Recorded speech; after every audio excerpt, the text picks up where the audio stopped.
രാജ്യതലസ്ഥാനമായ ഡൽഹിയുടെ ഹൃദയഭാഗത്ത് ചരിത്രപ്രസിദ്ധമായ റെഡ് ഫോർട്ട്. ചെങ്കോട്ടയ്ക്ക് സമീപം നടന്ന അതിശക്തമായ കാർ സ്ഫോടനം രാജ്യത്തെ അക്ഷരാർത്ഥത്തിൽ ഞെട്ടിച്ചു. തിങ്കളാഴ്ച വൈകുന്നേരം 7 മണിയോടെ തിരക്കേറിയ സുഭാഷ് മാർഗ് ട്രാഫിക് സിഗ്നലിന് സമീപം ഒരു ഹുണ്ടായി i20 കാർ പൊട്ടിത്തെറിച്ചു. 9 പേരുടെ ജീവനെടുത്ത ഈ ദുരന്തം വെറും ഒരു അപകടമല്ല എന്നുറപ്പ്. കൃത്യമായ ആസൂത്രിതമായ ചതി തന്നെയാണ്. ഒരു സാധാരണ അപകടം എന്നതിലുപരി ഇതൊരു പ്ലാൻഡ് ആയ ടെറർ അറ്റാക്ക് ആണ് എന്ന് അന്വേഷണ ഏജൻസികൾ ഉറപ്പിച്ചു കഴിഞ്ഞു. എന്നാൽ ഇപ്പോൾ ഉയരുന്ന ഏറ്റവും വലിയ ചോദ്യം ഇതാണ്: ഇതൊരു സൂയിസൈഡ് ബോംബിംഗ് ആയിരുന്നു എന്നത്. സ്ഫോടനത്തിന് ഉപയോഗിച്ച കാറിന്റെ വേരുകൾ 2019 രാജ്യത്തെ നടുക്കിയ പുൽവാമ ആക്രമണം ഓർമ്മിപ്പിച്ചുകൊണ്ട് ജമ്മു കാശ്മീരിലെ പുൽവാമയിലേക്ക് എത്തുന്നു എന്ന വിവരമാണ് ലഭിക്കുന്നത്. തിങ്കളാഴ്ച വൈകുന്നേരം 6:52 റെഡ് ഫോർട്ട് മെട്രോ സ്റ്റേഷനിലെ ഗേറ്റ് നമ്പർ 1 സമീപമാണ് സ്ഫോടനമുണ്ടായത്.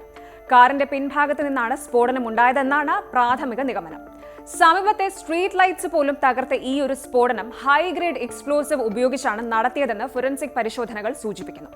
അമോണിയം നൈട്രേറ്റും മറ്റ് രാസവസ്തുക്കളും സ്ഫോടനത്തിന് ഉപയോഗിച്ചിരിക്കാമെന്നാണ് സംശയം. ഇനി എന്തുകൊണ്ടാണ് ഇതൊരു സൂയിസൈഡ് ബോംബിംഗ് എന്ന സംശയം ഉയർത്തുന്നത്?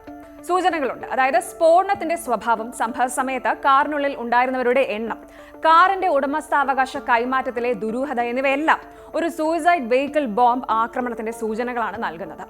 ഇനി സംശയിക്കപ്പെടുന്നയാൾ പുൽവാമ സ്വദേശിയും ഒരു ഡോക്ടറുമായ ഉമർ മുഹമ്മദ് എന്നയാളെയാണ് അന്വേഷണ ഏജൻസികൾ സംശയിക്കുന്നത്.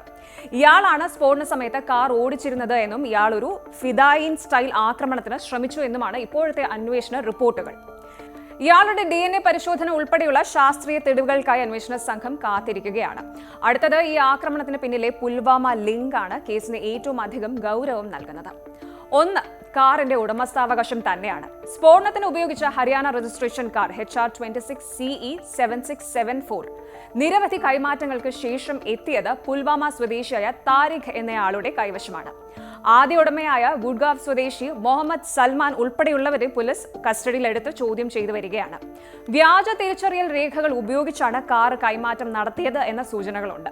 ഭീകര സംഘടനകളുടെ പതിവ് രീതികളെയാണ് ഇത് ഓർമ്മിപ്പിക്കുന്നത്. രണ്ടാമത്, ഫരീദാബാദ് ബന്ധമാണ്. ഈ സ്ഫോടനം നടക്കുന്നതിന് മണിക്കൂറുകൾക്ക് മുൻപ് ഡൽഹി പോലീസ് ഒരു ഇന്റർസ്റ്റേറ്റ് ടെറർ നെറ്റ്വർക്ക് തകർക്കുകയും ഹരിയാനയിലെ ഫരീദാബാദിൽ നിന്ന് 2900 കിലോഗ്രാം സ്ഫോടക വസ്തുക്കൾ പിടിച്ചെടുക്കുകയും ചെയ്തിരുന്നു.